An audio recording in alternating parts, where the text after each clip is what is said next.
যত জল লাগে জল দিয়ে আমাদের সাহায্যের হাত বেরিয়ে দিয়েছেন দেবনাথ মার্বেলসের কর্ণধার শ্রী তারক দেবনাথ। তাকে আমরা রাধা মাধব ফুটবল ক্লাবের পক্ষ থেকে আন্তরিক অভিনন্দন ও শুভেচ্ছা জানাচ্ছি। আমরা দেখতে পাচ্ছি সবজি বাজার সমিতির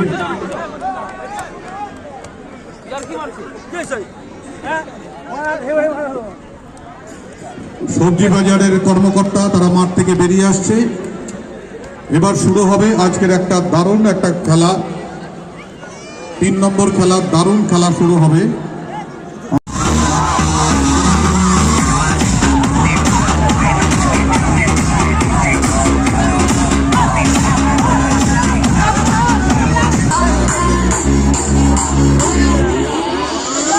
अभी तो पार्टी शुरू हुई।